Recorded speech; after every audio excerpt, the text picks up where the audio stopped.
Nous allons maintenant, pour poursuivre cette matinée, passer à une table ronde passionnante sur les enseignements de la résilience dans le domaine de l'énergie. Donc, c'est une table ronde animée par Yann Bourgeaud.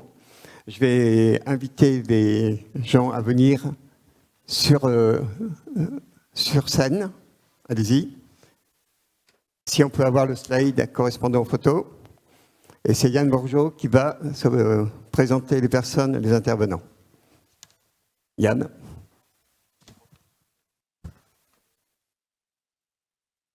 Bonjour à tous, vous m'entendez bien? Oui.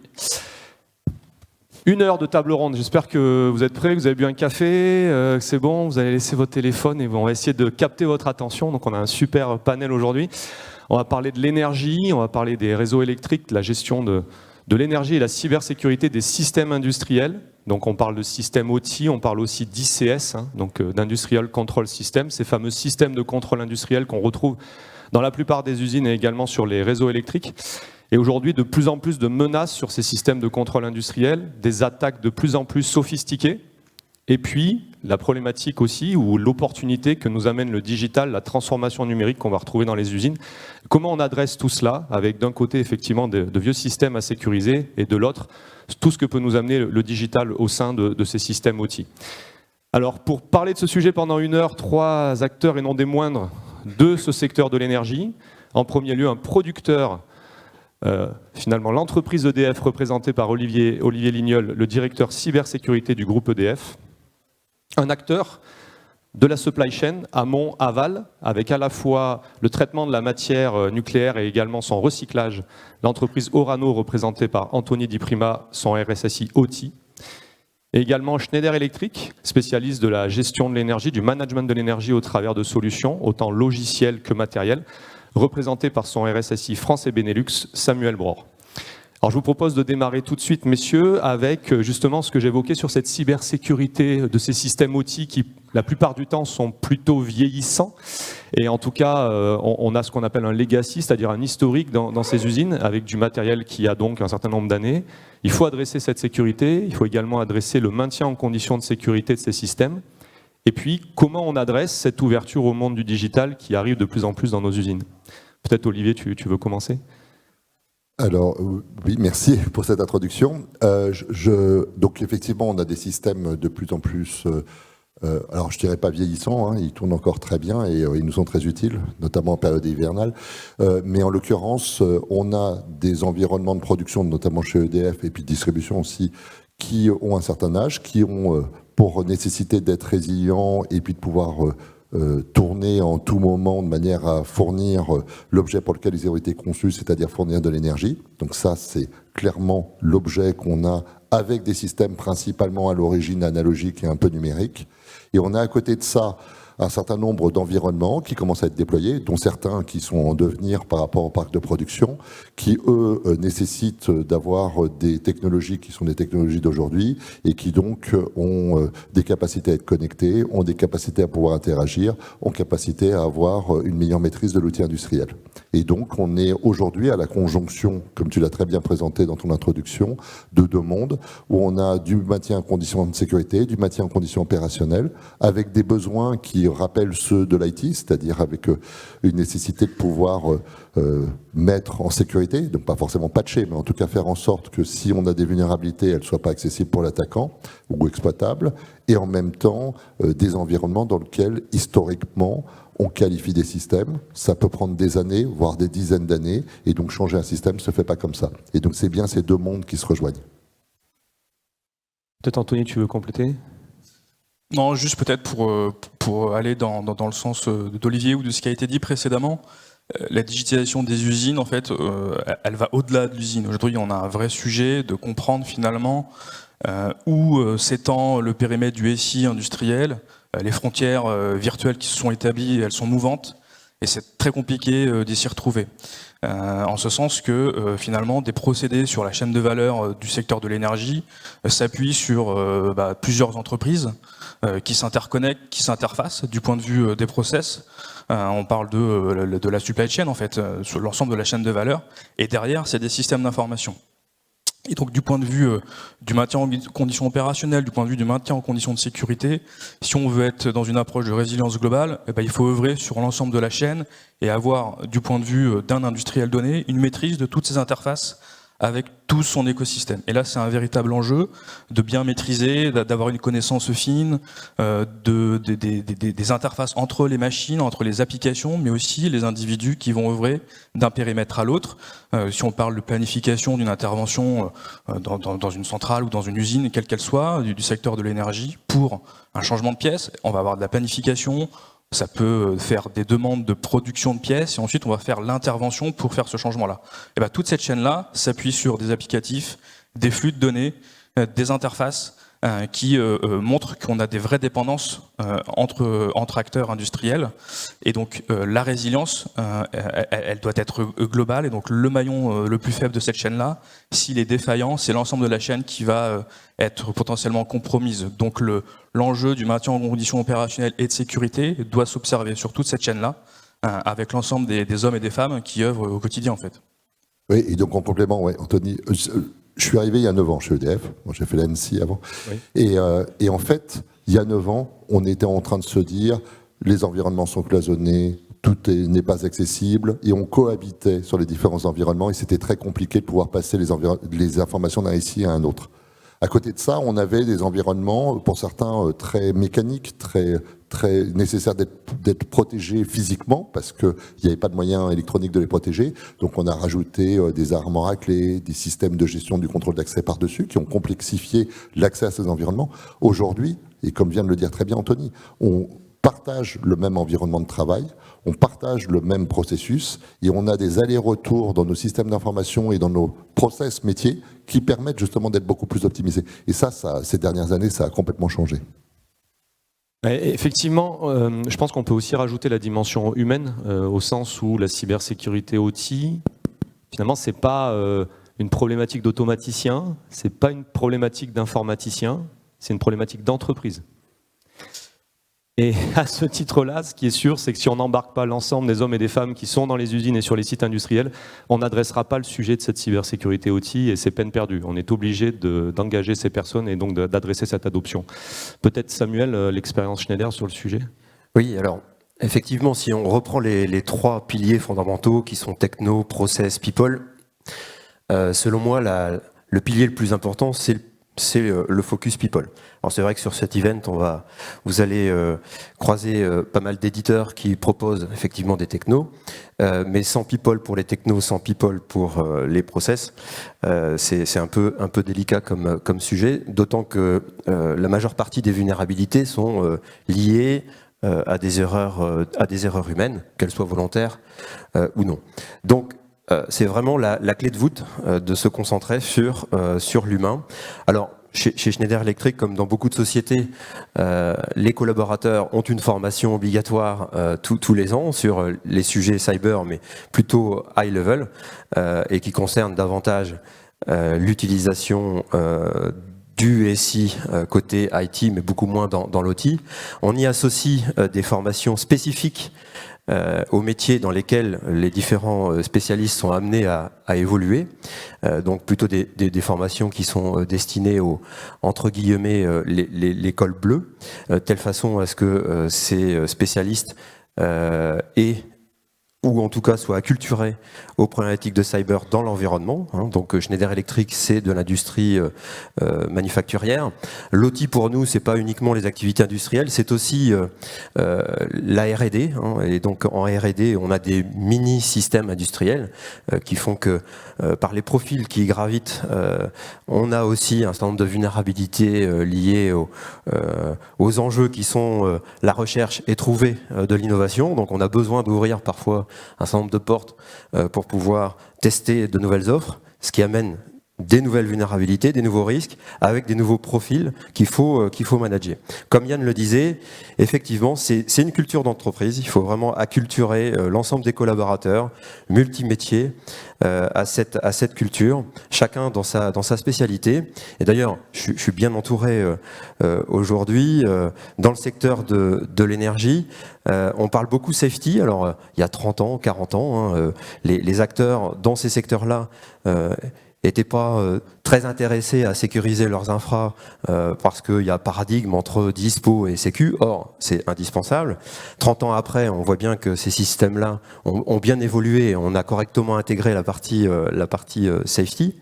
Chez Schneider Electric, on a fait un peu la même chose, même si dans le manufacturier, on a utilisé des ressources qui étaient plutôt issues des méthodes pour les faire monter en compétences sur les aspects cyber. Pour nommer site par site, Schneider, c'est un peu plus de 200 sites industriels dans le monde, un Cyber Security Site Leader qui a le rôle de manager le risque, de manager la performance et l'hygiène informatique appliquée à l'outil, bien sûr sensibiliser et faire monter en compétence l'ensemble des acteurs qui gravitent autour de l'activité industrielle, sur les chaînes de production par exemple. Ce CSL est directement connecté, pour prendre cet exemple, au SOC, donc le SOC qui manage les incidents de sécurité. Alors c'est un programme qu'on a engagé il y a 6 ou 7 ans. Aujourd'hui, 2023-2024, ces acteurs qui étaient plutôt responsables méthode il y a encore 7-8 ans, aujourd'hui participent aux réunions de crise lorsqu'on a un incident qui concerne leur périmètre sur l'activité OT. Donc c'est vraiment un gap qui a pris du temps. On ne peut pas basculer blanc-noir. On a des gens qui ne maîtrisent pas la problématique cyber dans leur contexte. Un an après les avoir tout près, bien que tout à l'heure, j'ai écouté Frédéric Blin de Rexel, que j'ai eu il y a 7-8 ans en formation. J'animais encore des formations sur la cybersécurité industrielle il y a 7-8 ans. Vous voyez, 7-8 ans après, il est à l'aise pour en parler. Il a bien identifié quelles étaient les problématiques. Et pour finir, on peut parler aussi des standards qui sont directement liés au people. Pour ceux qui connaissent les normes plutôt safety, sécurité fonctionnelle, sûreté de fonctionnement, j'en cite quelques-unes. Vous m'excuserez, il est tôt ce matin, mais je vais quand même en parler. La 61508 pour les niveaux SIL 1, SIL 2, SIL 3, SIL 4. La 61513 qui concerne le nucléaire. Anthony pourra en parler. Depuis 2019, des référentiels ont vu le jour et ont été mis à jour et traitent de la cybersécurité pour les systèmes programmables dans le contexte nucléaire. Donc on peut citer la 62645, on peut citer la 63096, bref. Dans ces textes, on fait d'ailleurs l'analogie avec des référentiels que vous connaissez peut-être mieux, la 27001, la 27002, où on fait le lien entre une exigence dans son contexte, plutôt safety, dans le nucléaire, avec une exigence plutôt high level qu'on retrouve dans l'IT.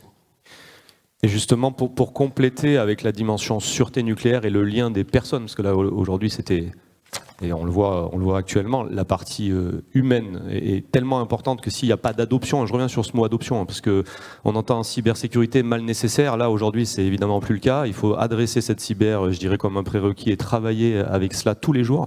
Et comment ça se passe au sein d'Orano? Comment on fait le lien entre ces personnes qui ont effectivement l'habitude de travailler avec la dimension sûreté nucléaire et maintenant l'arrivée de cette cybersécurité? Alors, il a été dit en effet que l'enjeu de sûreté peut prévaloir dans certains environnements. Alors, on parle de sûreté nucléaire chez EDF, on en parle différemment au sein du groupe Orano. L'enjeu de faire prendre conscience du risque cyber, il peut être amené par la réglementation. Ça, on le voit dans nos secteurs. Forcément, un directeur d'installation, il va y être confronté. Mais néanmoins, dans le secteur de l'énergie, sur toute la chaîne, comme j'ai dit tout à l'heure, on a des industriels qui ont des problématiques plutôt manufacturières. Et donc, pour faire prendre conscience à un directeur d'installation qui doit être sponsor, parfois financer une stratégie OT, il faut qu'il ait vraiment conscience de ces enjeux cyber. Aujourd'hui, ça s'impose à lui. Je veux dire, il suffit de regarder l'actualité, il ouvre le JT, il voit les attaques ransomware sur les hôpitaux, il voit les attaques en déni de service, la menace avec le contexte des JO. Le sujet cyber, il est inévitable. Ce que je veux dire par là, c'est que c'est une bonne opportunité pour en profiter et faire inculquer cet enjeu cyber à des directeurs, parce que c'est pas qu'une question de people dans les usines qui vont opérer le procédé, mais c'est aussi jusqu'au top management d'une usine. Et au-delà de la cyber, ce qui va lui résonner chez lui, c'est surtout le sujet de résilience, parce qu'on peut lui parler cyber, technique. Ce qui va l'intéresser, c'est maintenir la production, c'est être en capacité d'être résilient face à des cyberattaques et d'être en capacité de mettre en sécurité son installation. Et donc derrière, l'idée c'est d'avoir une stratégie OT, donc qui s'appuie sur évidemment des boîtes de sécurité, des produits qu'on va retrouver là sur le salon, mais aussi les people, comme l'a dit Samuel. Et pour ce faire, on a besoin d'une approche collective. On a beaucoup parlé de convergence IT-OT du point de vue technologique. Je pense qu'aujourd'hui, ça dépend des organisations et de leur niveau de maturité. La convergence des people, des hommes dans l'industriel, elle n'est pas tout à fait là encore. On voit souvent des sujets de périmètre, on dit qu'il faut collaborer, que l'IT doit collaborer avec l'IT. En fait, c'est pas un sujet de collaboration demain. C'est un sujet ça doit être un collectif. Et pour être efficace, il faut globalement des process qui soient unifiés, parce que le SI, il va de l'automate jusqu'au cloud. Donc raisonner périmètre, ça peut être aussi un frein à mettre en œuvre une stratégie. Donc il faut parfois repenser les organisations. Et ça, c'est un message que j'adresse globalement, c'est que je pense qu'une DSI doit évoluer, d'être en capacité de fournir des services IT et de cybersécurité, et doit le faire en se dotant d'équipes pluridisciplinaires, issues du monde de l'OT, issues du monde de l'IT, pour œuvrer collectivement sur cette problématique de cybersécurité. Donc l'enjeu people, il est là. Donc en effet, selon la maturité des organisations, y compris dans le secteur de l'énergie, toutes les entreprises n'ont pas le même niveau de maturité, délivrent pas le même niveau de service, ils n'ont pas les mêmes enjeux. Il faut qu'on ait cette réflexion collective et globale. Et ça passe, comme l'a dit très bien Samuel, de la formation, créer des parcours qui vont permettre justement aux personnes qui sont en responsabilité ou qui opèrent de l'automatisme de pouvoir monter en compétences sur des problématiques plutôt IT et SI. Et la vérité, c'est que aujourd'hui, ces gens-là ont été de facto obligés de monter en compétences parce qu'elles opéraient des automates. Elles sont obligées aujourd'hui de faire le MSO, le MCS d'un système Windows, d'un Active Directory parfois. Et donc on va retrouver des compétences qui vont parfois se diluer entre les équipes industrielles et des équipes d'une DSI. Donc l'idée, c'est de trouver la bonne approche qui va aller avec la culture d'entreprise et trouver l'efficacité dans l'organisation pour que, in fine, on ait un MCO et MCS qui répondent aux enjeux de résilience qu'on a sur l'ensemble de la chaîne de valeur. Merci à tous les deux. Je voudrais qu'on revienne sur la menace. Là, tu parlais du journal et il suffit d'allumer la télé, évidemment. Menace de plus en plus sophistiquée, évoluée. Système industriel de plus en plus ciblé. Et une actualité internationale qui forcément nous inquiète au regard de nos systèmes industriels, de nos usines, de nos réseaux électriques. Donc dans ce contexte international, effectivement, Olivier, je pense que l'actualité doit être chargée au niveau du groupe EDF. Et comment on adresse cela de manière collective, comment on s'organise quand on est directeur cybersécurité du groupe et qu'on a aujourd'hui le contexte actuel. D'accord. Alors, au niveau de la menace, alors déjà, le premier aspect, à mon avis, qu'il faut prendre en considération, c'est le fait que dans un certain nombre d'activités industrielles, donc là on parle de l'énergie, de sa résilience, mais évidemment c'est valable dans plein d'autres activités industrielles que vous représentez dans cette salle, il y a une nécessité à prendre en compte l'objet de notre mission. Et donc en l'occurrence, quand vous fournissez, vous produisez, vous transportez de l'énergie, l'objet de votre mission, c'est non seulement d'être en capacité de pouvoir le faire, mais d'être en capacité aussi de pouvoir fournir quelque chose qui est vital pour d'autres acteurs qui eux ont aussi une activité critique. Donc Guillaume Poupard, il y a quelques années, parlait d'opérateurs cybercritiques, mais c'est un peu l'idée. C'est pas qu'ils sont dans un ranking plus élevé, c'est qu'ils ont une responsabilité un peu plus large. Et donc à ce titre-là, ça oblige d'avoir, alors on parle de maturité, j'aime bien comment Anthony présente les choses, il n'y a pas besoin d'être expert dans toutes les normes de la partie industrielle pour pouvoir piloter un environnement industriel ou un environnement qui est lié à des activités de production. Et donc à ce titre-là, c'est important aussi, il n'y a pas de souci, mais ce que je veux dire par là, c'est que ce qui est important, c'est finalement qu'est-ce qu'on doit faire et qui peut porter atteinte à ce qu'on veut faire. Et donc, ça oblige d'avoir des choses qu'on faisait traditionnellement dans les environnements où j'étais avant, comme l'ANSSI, ou dans les environnements plus IT traditionnels, c'est-à-dire étudier les groupes d'attaquants, c'est-à-dire savoir qui veut porter atteinte à quel environnement, quel processus industriel. Donc au niveau de l'activité, nous on a eu pas mal de choses autour du conflit en Ukraine, dans lequel on voit bien qu'il y a une atteinte directe dans l'environnement de la capacité à produire de l'électricité. Et donc à ce titre-là, c'est intéressant de savoir d'une part comment c'est fait et d'autre part comment ça pourrait se propager beaucoup plus proche de nous. Le deuxième aspect, une fois qu'on connaît les attaquants et leur motivation et éventuellement d'ailleurs leur soutien, c'est la manière avec laquelle ils vont opérer, les moyens techniques qu'ils vont mettre en œuvre. Et donc pour ça, il faut des outils. On vient de parler de convergence technologique et ça je rejoins complètement, c'est-à-dire que maintenant les équipements, et puis on a des représentants, deux dignes représentants là sur scène, sur le fait qu'aujourd'hui on a des équipements qui sont communicants et des équipements qui sont capables de pouvoir être beaucoup plus bavards et beaucoup plus intéressants du point de vue des renseignements qu'ils vont donner. Et donc ça oblige à faire quoi? Ça oblige à avoir du SOC, ça oblige à avoir du CERT, ça oblige à faire de la réponse à incident, ça oblige à professionnaliser les équipes, ça oblige à connaître et cette fois-ci, il faut connaître les normes, les équipements industriels et la manière avec laquelle ils fonctionnent et de quelle manière on peut porter atteinte à ces équipements. On parlait juste avant dans la présentation d'attaques de man in the middle qui sont assez simples sur un bus ou des choses comme ça. Et puis, ça oblige aussi, et ça c'est une autre partie, et on en a parlé un peu quand tu parlais de l'ISO 27000 ou ce genre de choses, d'aller vers des référentiels qui permettent d'objectiver le niveau de sécurité qu'on a mis en œuvre. Aussi bien sur les référentiels applicables, pour s'assurer qu'on a bien un environnement industriel qui est plus ou moins éloigné, mais en tout cas dont on connaît l'état par rapport au référentiel. Et donc, moi je veux bien qu'on dise il faut patcher, etc. Mais déjà, est-ce que tout le monde dans cette salle a bien fait la cartographie de l'ensemble de son parc et le niveau d'exposition au risque de l'ensemble de son parc industriel? Et donc ça, dans des gros environnements un peu larges, je pense qu'on est bien placé pour en parler, c'est pas forcément évident d'être exhaustif et de maintenir ça dans la durée. Et le deuxième aspect, c'est comment on professionnalise les services autour de ça. Et donc ce qu'on a décidé de faire au sein du groupe EDF, c'est deux choses. C'est d'une part au niveau de notre SOC, suite à un certain nombre d'échecs qui étaient liés à notre taille et à notre complexité, on a complètement réinternalisé toute l'activité de SOC traditionnelle pour l'intégralité du groupe, donc filiales et directions. Donc on est 160 000, puis on traite à peu près 250 000 identités chez EDF, donc ça fait un très gros volume.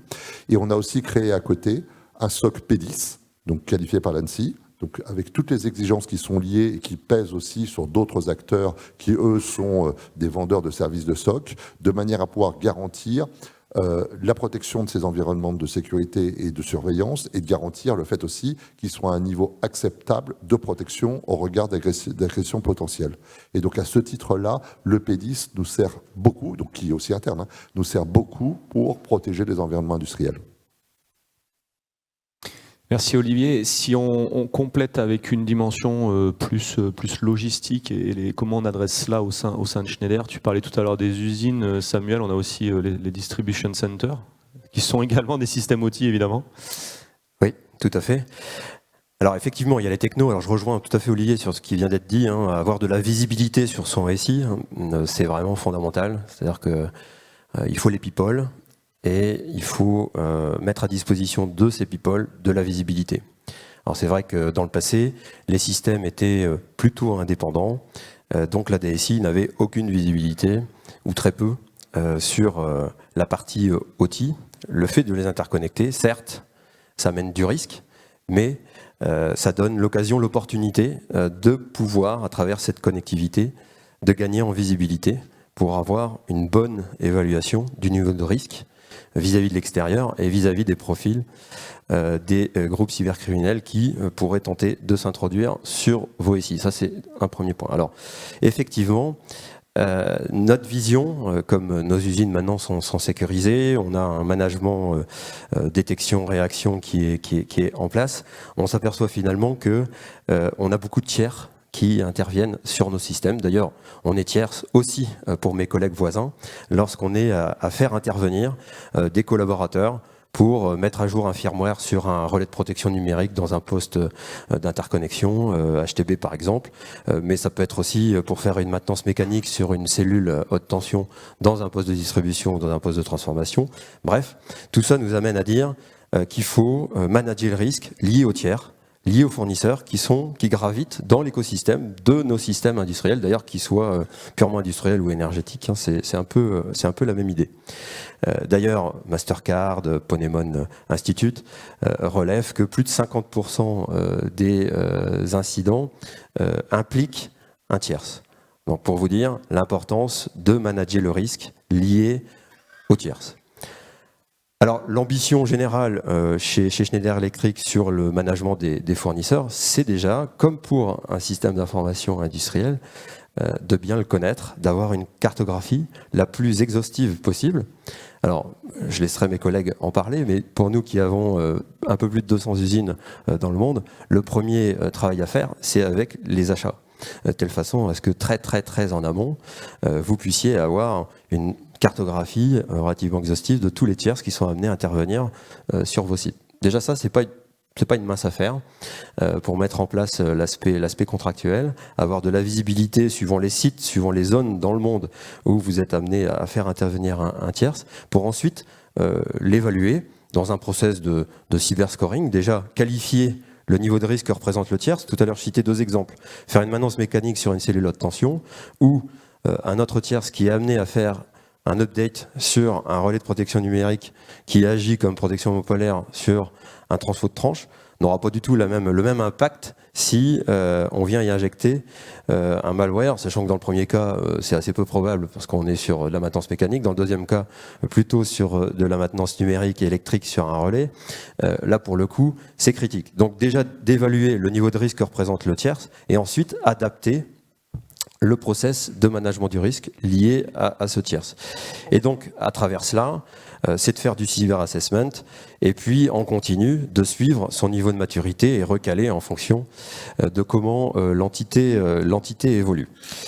Au-delà de ça, c'est aussi créer de la confiance. On travaille beaucoup là-dessus chez Schneider, relation de trust, avec l'écosystème, nos clients, les autorités, les interactions via nos tierces, sur tout ce qu'on va livrer en termes de manufacturing chez nos clients. Lorsqu'on a un projet, par exemple, qui consiste à livrer un système de contrôle-commande qui va s'insérer dans un port d'interconnexion HTB-HTA par exemple, bah bien souvent on reçoit des relais qu'on assemble en usine et ensuite on assemble ces relais dans un sous-système, voire un système qui doit être testé sur nos sites avant d'être mis en production chez le client. Toute cette étape de secure by manufacturing, de secure by commissioning, hein, donc on parle bien de la chaîne de valeur dans sa globalité, hein, donc pas que le système lui-même, mais tout ce qui est amont à système, voire aval, on en parlera après. Tout ça, il faut aussi le manager en termes de risque. S'assurer que le relais qui arrive configuré, eh bien, il n'y ait pas une backdoor déjà dans ce relais, que l'intégrité du fichier de configuration qui va assurer une protection barre, transfo, que sais-je encore, basculement de source sur un sujet électrique, soit en place et soit conforme à ce qui a été prévu et validé en amont. Donc tout ça, ça amène à avoir un enjeu de management de risque. Donc ce qu'on fait chez Schneider, c'est un programme d'ailleurs qui est en cours, après avoir sécurisé les usines, c'est de sécuriser tout ce process, manufacturing, staging, commissioning, en certifiant, en se basant, excuse-moi Olivier, sur des référentiels. Non pas, il faut absolument pas avoir peur des référentiels, simplement c'est un bon guide dans lequel on retrouve un certain nombre d'exigences où il faut piocher ce qui apparaît important dans son contexte pour pouvoir challenger nos entités lorsqu'elles ont une FAT à assurer sur un système de contrôle-commande, si on prend l'exemple de l'énergie, de telle façon à ce que quand il arrive chez le client, on ait le bon niveau de sécurité pour créer de la confiance avec nos clients et nos fournisseurs. Pour aller un peu plus loin que cela, chez Schneider Electric, on a environ 30 000 personnes, donc on est, Yann, il me semble, 160 000 hein, dans le groupe. On a environ 30 000 personnes qui sont amenées à intervenir chez nos clients, donc ce qui représente en termes de proportion une volumétrie de collaborateurs relativement importante. On a aussi décidé, au-delà des certifications de sites pour la partie staging commissioning, pour sécuriser toute la chaîne de valeur, eh bien, de se concentrer sur ces profils en les certifiant. On appelle ça le cyber badge chez Schneider Electric, de telle façon à ce qu'on sécurise davantage les outils qui vont être utilisés lorsqu'ils seront amenés à intervenir sur site. Je reprends l'exemple de la mise à jour d'un firmware sur un relais numérique. Est-ce que la machine, qui est un entrant, certes pour parfois un système isolé, mais qui ne l'est pas réellement, vu qu'on a un entrant, la machine, voire une clé USB, comment on s'assure que l'outil qui va être utilisé pour faire cette opération est sécurisé. Donc ça nécessite de travailler sur l'outillage, les technos, mais aussi sur le people, pour adapter sa formation, sa montée en compétences, pour que quand il est sur site, il puisse avoir les bons réflexes, suivant le contexte dans lequel il est amené à évoluer, dans le domaine de l'énergie, dans le domaine du building, dans d'autres domaines. Et ça, c'est aussi un enjeu important quand on a 30 000 personnes qui potentiellement sont concernées par ce topic. Merci à tous les deux. On va évoquer maintenant le sujet du cloud. On peut se dire que le lien entre cette ouverture qu'amène le cloud, donc menace, opportunité, ce pourrait être un autre débat, mais en l'occurrence le lien avec ces systèmes de contrôle industriel. Comment on voit cela, notamment au sein du groupe Orano? Alors, aujourd'hui, on représente un peu le secteur de l'énergie. Sur ce sujet du cloud un peu sensible, je ne pourrais pas être le porte-parole de tout le secteur, bien évidemment. L'année dernière au FIC, c'était le thème 2023, donc j'invite aussi tout le monde à aller revoir les replays pour s'abreuver de discours sur ce sujet éminemment sensible. Alors, une fois qu'on a traiter le sujet du juridique associé au cloud, une fois qu'on a traité le sujet de la problématique technique liée à l'hébergement, parce qu'en effet, quand on parle de secteur de l'énergie, tout de suite, on va parler de sujet d'indépendance et de souveraineté. Donc voilà, je ne vais pas aller sur ce terrain-là, parce qu'il est éminemment polémique et dans le contexte actuel un peu difficile à arbitrer. Je pense que chaque entreprise se fera sa propre doctrine et aura sa propre posture. Néanmoins, ce qu'on peut dire, et je prends l'exemple d'Orano, on est un acteur de l'amont et de l'aval dans le domaine de l'énergie. Et si on tire un peu la ficelle, on a des nouvelles activités qui vont arriver, qui sont des activités liées au retraitement des batteries électriques qui alimentent des véhicules. Donc finalement, dans le secteur de l'énergie, on a un nouveau champ d'application. Là, il n'y a pas d'enjeu de sûreté nucléaire.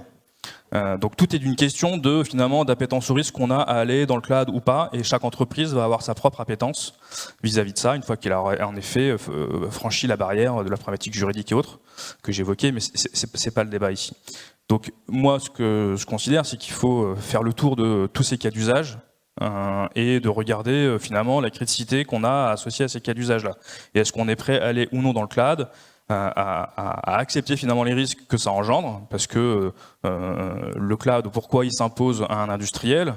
Il s'impose à un industriel parce que, ça a été évoqué dans la précédente présentation, l'usine va au-delà, va utiliser des ressources dans le cloud, notamment, on y reviendra peut-être après, pour pouvoir bénéficier de nouvelles innovations. On va parler de l'industrie 4.0 associée à ça. Donc finalement, c'est inévitable d'aller vers le cloud. L'idée, c'est de le faire dans la meilleure maîtrise possible. Donc raisonner par cas d'usage et sensibilité associée, jusqu'où je suis prêt à aller, quel type de données je suis prêt à mettre et quel renoncement je suis prêt à faire.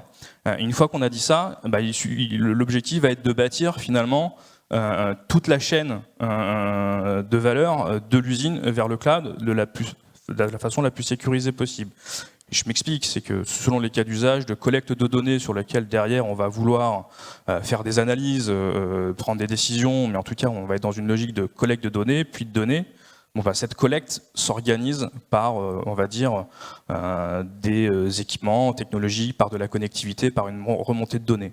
Est-ce qu'on veut s'appuyer sur, selon notre maturité, un acteur qui va nous délivrer l'ensemble de la chaîne, équipement, réseau, plateforme qui va apporter de la valeur, ou est-ce qu'on veut la produire nous-mêmes? Donc on va plutôt faire une agrégation de composants, utiliser un cloud privé et développer des produits digitaux qui vont soit nous aider dans la maintenance prédictive, dans la gestion des énergies par exemple. Donc c'est des choix à faire. Voilà, c'est une gestion du risque et des choix à faire. L'enjeu, lorsqu'on aura choisi d'y aller, c'est d'y aller de la manière la plus sécurisée possible, et ça passe par, pour y arriver, je pense, à une approche de standardisation, parce qu'on le voit, en tout cas moi c'est ce que j'ai observé dans mes expériences passées, mais aussi aujourd'hui, on a des gens qui sont sur les sites, dans des équipes qui veulent innover, tester des choses, déployer des IoT, du réseau ad hoc, et parfois utiliser des solutions SaaS. L'idée, c'est de remettre un peu dans le droit chemin les choses et se doter finalement d'une colonne vertébrale, une architecture de collecte qu'on va maîtriser de bout en bout, vers un réceptacle où on va avoir la donnée, on va pouvoir la traiter sereinement. Donc pour moi, l'enjeu, il est lié à la standardisation de toute cette chaîne de valeur qu'on va vouloir utiliser et on va vouloir tirer profit du cloud. Voilà. Pour moi, ça, c'est l'enjeu primordial. Je compléterai sur cette dimension, effectivement, ouverture, tu l'as dit, une éducation, je pense que c'est le bon mot, autant de la sensibilisation, mais une éducation, ça c'est important, et l'usage. Tu parlais de cas d'usage, effectivement, l'ensemble des applications, métiers sont importantes, mais commençons par les cas d'usage. Justement, on peut peut-être introduire une autre notion, on parle beaucoup d'industrie 4.0, mais je pense qu'il est l'heure de mettre en œuvre l'énergie 4.0, et c'est ce qu'on adresse effectivement chez Schneider, si tu peux nous en dire un mot, Samuel. Alors oui, au niveau du cloud, en effet, alors il faut dissocier quand même deux choses avant d'évoquer ce point électricité 4.0. On a les systèmes de contrôle-commande dans le domaine de la distribution électrique qui interagissent directement sur les sensors et sur les équipements qui vont protéger les biens et les personnes d'un point de vue électrique.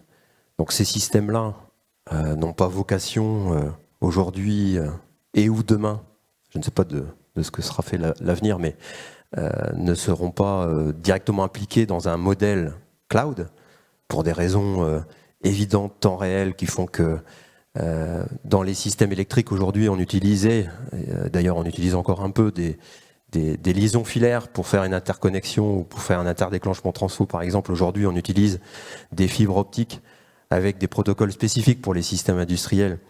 Goose, MMS, ça vous parle peut-être.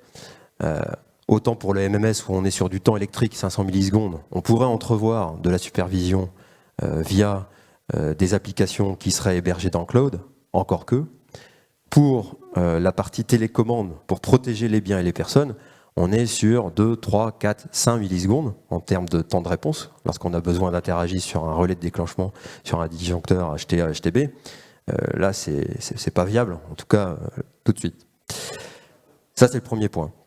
Pourquoi j'en parle? C'est qu'il faut clairement bien dissocier ces systèmes, qui sont critiques, avec ceux qui vont permettre de mieux manager l'énergie. C'est un enjeu majeur pour nous tous, en France, mais aussi ailleurs. Les accords de Paris, on n'est pas là pour parler de cela, mais c'est quand même un enjeu. Et donc pour ça, pour manager l'énergie, en effet, on a besoin de collecter de la data sur les équipements électriques, donc des mesures de puissance, parfois des mesures de température qui permettent, sur un jeu de barre par exemple, de façon proactive, d'identifier un point chaud parce que la cosse serait mal serrée sur la barre. Et donc, avec cette élévation de température qui serait directement captée sur la barre, ensuite envoyée via une architecture sécurisée d'un cloud avec une collecte de masse de data, avec du machine learning, permet en effet d'améliorer le niveau de disponibilité de l'infra qui sert à protéger les biens et les personnes. Simplement, il faut utiliser de la ségrégation des systèmes qui sont décorrélés de telle façon à ce qu'il n'y ait pas un biais avec un risque systémique sur un événement qui touche le management de l'énergie, qui aura un impact direct sur l'infra qui fait le système de contrôle-commande et qui protège les biens et les personnes. Donc ça, c'est relativement fondamental d'avoir, encore une fois, de la visibilité sur qui fait quoi sur mon système. Je peux avoir des systèmes de contrôle-commande qui interagissent directement et qui protègent les biens et les personnes, et un autre système qui a vocation à faire de l'électricité 4.0, donc qui collecte de la data, qui la pousse on-premise avec une partie dans le cloud pour de l'analyse et qui permet de performer en termes d'efficacité énergétique, avec des enjeux qui ne sont pas liés à la protection des biens et des personnes, mais qui sont des enjeux purement économiques et environnementaux, qui sont la décarbonation et payer moins cher l'énergie. Vous savez ce qu'il en est aujourd'hui. Donc effectivement, on a des produits aujourd'hui qui sont très connectés, des tableaux basse tension qui sont connectés, des transfos qui sont connectés. Connectés pour faire quoi? Pour remonter des informations importantes, intéressantes, pour rendre efficients les infras et mieux gérer, j'allais dire, l'énergie. Alors, je rejoins ce que disait Anthony sur les standards, parce qu'effectivement, on a aussi chez nous des chercheurs qui aiment bien tester des solutions innovantes. Et donc, si on n'a pas un standard à leur proposer pour pouvoir tester ces futures offres, on est face à un gros problème. Parce que ce sont les premiers à tenter d'ouvrir des portes en dévissant juste la bouche d'aération dans la pièce. Mais ça suffit pour qu'on ait une potentielle intrusion qui aurait un effet de bord sur le reste de nos infras. Et donc pour ça, il faut effectivement avoir un standard via le cloud pour l'électricité 4.0 par exemple, pour le management de l'énergie, de telle façon à ce que tous les acteurs au sein de la société, donc je reviens sur mes people, c'est fondamental, aient à disposition l'outillage nécessaire pour pouvoir tester, collecter, manager, ou en tout cas faire le job qui va bien pour proposer à terme une solution à nos clients pour manager correctement l'énergie. Donc Mon point de vue sur le cloud, hein, donc il y a deux approches. Hein. Il y a l'approche vraiment protection des biens des personnes, pour moi c'est hors sujet. Pour le reste, sur la partie management de l'énergie, je pense qu'il y a un vrai enjeu. Le tout c'est d'intégrer à haut niveau, hein, security by design, dès l'instant où on commence à réfléchir à ce mode tout cloud ou hybride. Non. Merci. Olivier, besoin de compléter ou Question bonus, je me dis, tiens, le cloud, il y a pas mal de choses à dire et je te voyais sur ton siège, je me dis peut-être qu'il y a un mot. Non, j'étais en train de me dire que, tu vois, sur les différentes interventions très people-centriques, on est quand même dans un écosystème dans lequel, finalement, tu vois, je connais peut-être 10% des gens dans la salle. Ouais. Quand on est dans le domaine de la cyber traditionnelle, c'est mes cheveux blancs, je connais 80-90% des gens dans la salle.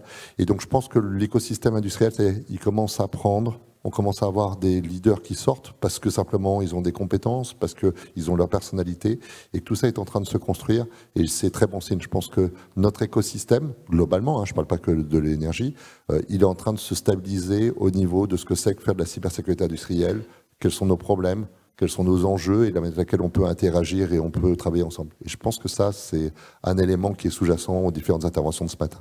C'est le nuage, mais avec les pieds sur terre, hein, c'est ça qu'il faut. Voilà, c'était ça que ça m'inspirait, hein, Ok, très bien, merci. Dernière question à tous les trois avant un mot de conclusion et surtout des questions dans le public. On parle beaucoup d'infrastructures critiques dans le secteur de l'énergie.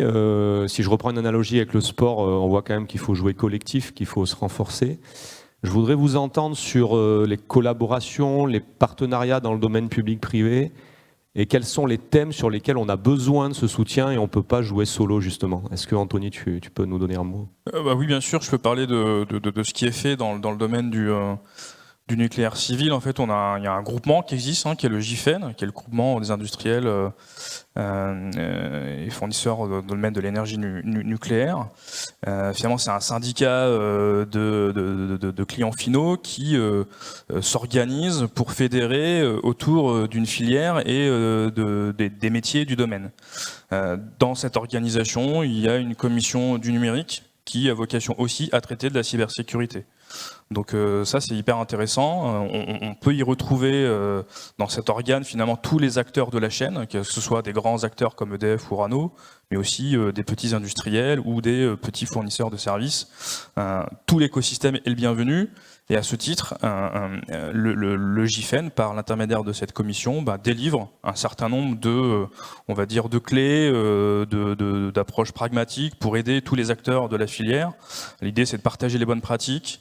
L'idée, c'est d'avoir des réflexions communes vis-à-vis de réglementations à venir. C'est le cas notamment avec NIS 2, où le GIFEN s'est positionné comme représentant de la filière pour apporter son regard sur la transposition française qui allait venir.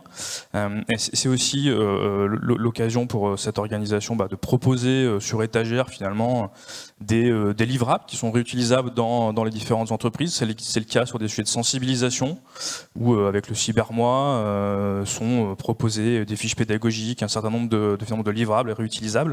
Donc voilà, tout le collectif se met en œuvre pour faire monter en compétence, en maturité tout l'écosystème au travers d'exemples comme les fiches pédagogiques dans le domaine de la sensibilisation, mais aussi on organise des exercices de crise où chacun, sur la base du volontariat, peut venir s'entraîner parce que c'est un petit acteur, il n'a pas forcément la capacité de l'organiser en interne, mais on va faire monter en maturité les acteurs au travers de ce type d'exercices qui sont organisés.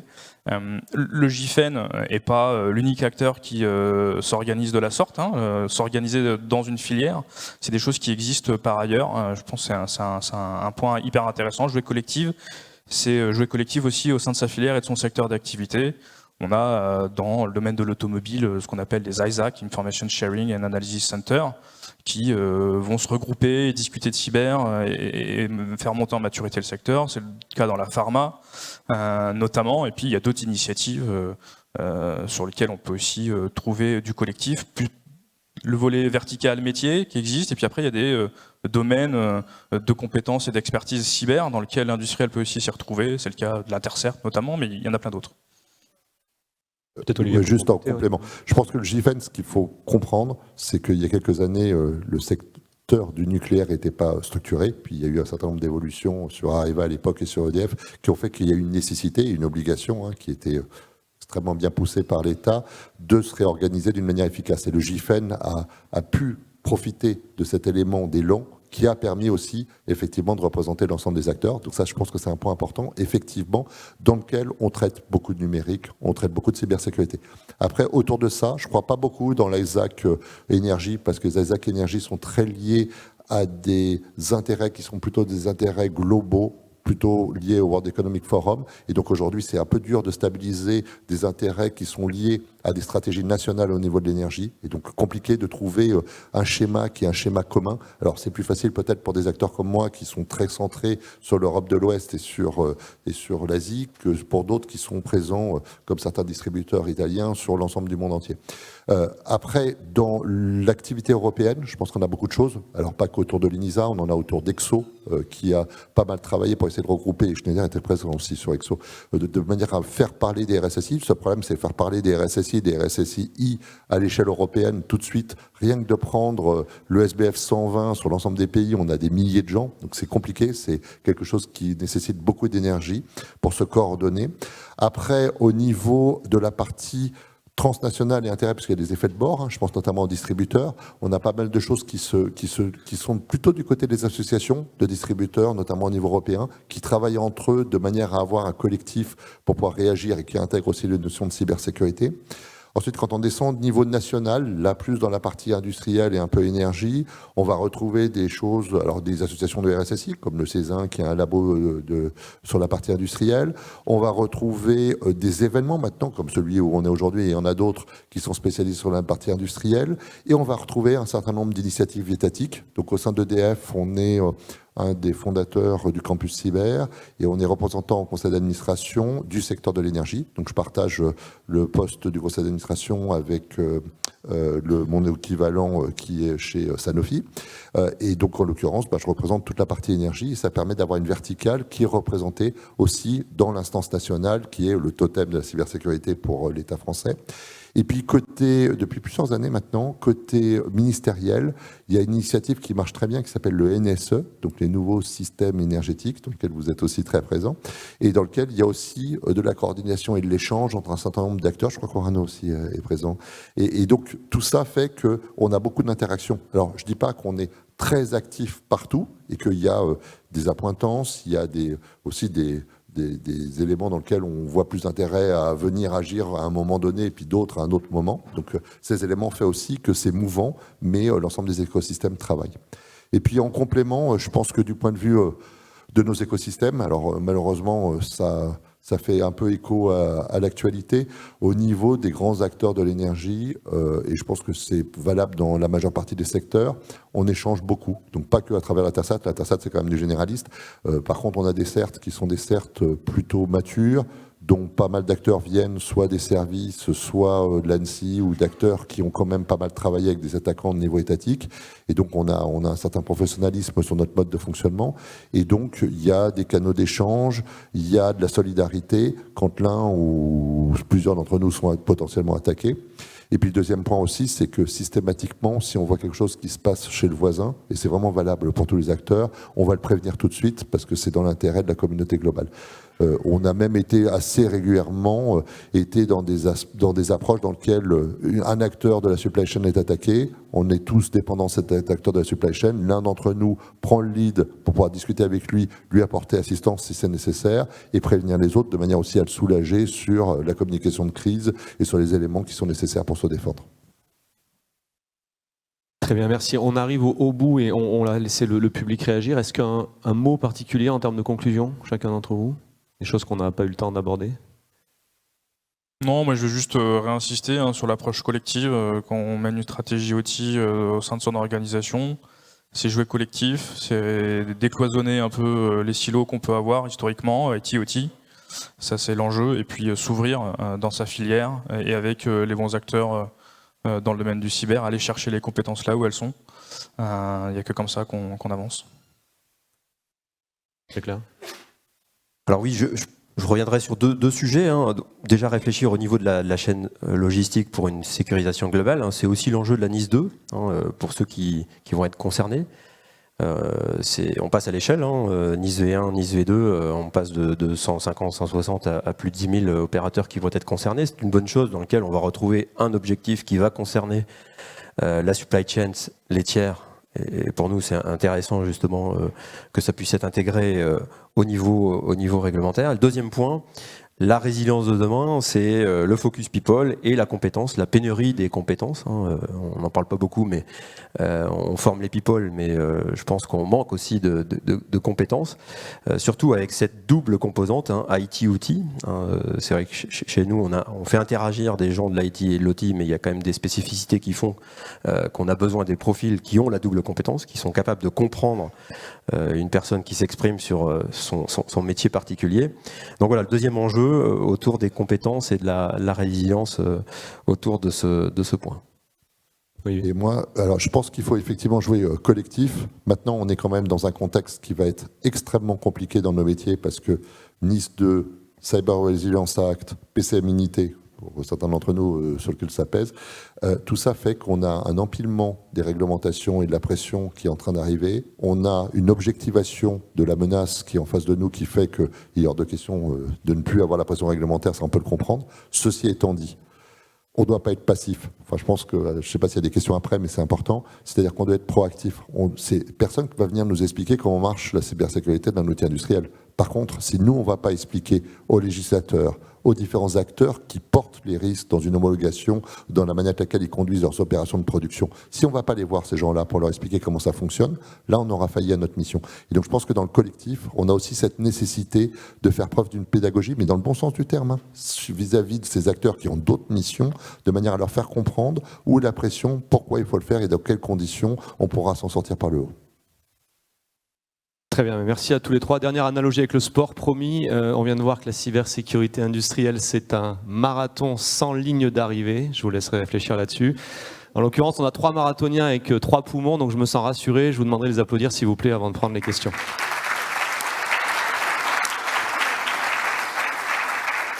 On a 5 minutes, effectivement, pour les questions. Merci. 5 minutes. Questions dans la salle? On prendra juste 2 questions, je pense, un maximum. Merci. Bonjour, Guillaume Crinon, Keyfactor. Je vous remercie pour l'intervention, c'était super intéressant. Moi, je suis particulièrement sensible au fait de ce que vous avez expliqué, que l'OT et l'IT devaient collaborer pour aller sécuriser les usines. Je voulais avoir votre opinion, en fait. Je crois que l'un d'entre vous a évoqué l'exemple d'un man in the middle dans le cas de l'usine. Un exemple très concret, la PKI dans l'usine, aujourd'hui, elle a du mal à arriver. Et aujourd'hui, quand on ouvre, les matériels sont prêts, mais quand on ouvre les documentations, souvent, il y a des recommandations pour enrôler un équipement à l'aide de certificats auto-signés, ce que les gens de l'OT font assez facilement. Donc, on voit quand même dans les faits que cette perméabilité entre l'IT et l'OT, elle n'est pas encore là. À quel horizon est-ce que vous pensez que ça va arriver, en Europe en particulier ? Je vais essayer de répondre. Je suis pas Madame Irma, j'ai pas une boule de cristal, donc ça varie d'un secteur et d'une entreprise à l'autre. On connaît des acteurs qui ont des initiatives pour intégrer des PKI et ils y arrivent. On parle de l'industrie 4.0, OPCUA étant le protocole de référence pour être déployé dans les usines. OPCUA, c'est un protocole de type web qui peut s'appuyer sur des certificats pour assurer la sécurisation des communications. L'usage de la PKI vient souvent de l'introduction de ces types de technologies. C'est un sujet de mix profil dans les organisations, en fait, avoir les bonnes compétences au bon endroit. Et c'est ce que j'évoquais tout à l'heure, il faut décloisonner la convergence IT-OT, il faut que ce soit une réalité pas que sur du point de vue technologique, mais aussi du point de vue des people. Donc les freins souvent à la mise en œuvre de ce genre de solutions sont souvent des freins organisationnels et générationnels, hein, parce que peut-être que demain, et quand je dis demain, je ne sais pas donner une date, on va avoir aussi des gens qui vont arriver dans le domaine, qui seront nés avec le numérique, qui auront grandi avec la menace cyber, et qui travailleront sur des automates, sur du SCADA, et donc ils seront déjà familiarisés avec ça. Donc ils intégreront peut-être plus facilement. Et il n'y a pas de préjugés vis-à-vis des acteurs aujourd'hui, mais c'est aussi un sujet de renouvellement des générations, et ça passe aussi par l'onboarding, la formation. Voilà. Donc une fois qu'on a dit ça, chaque secteur, entreprise avance à son rythme. Donc donner une projection c'est difficile, mais je pense qu'on va dans le bon sens avec ce genre d'approche. Pour finir, je suis désolé, hein, comme on a encore une dizaine d'interventions aujourd'hui, de sessions, si je vous invite à voir nos experts, les spécialistes en dehors de la salle, juste à la fin. On va faire une petite pause pour réaménager la salle. La PKI nous a tués, je suis désolé, mais il faut qu'on arrête. C'est toujours l'effet PKI. Merci à tous. Merci encore.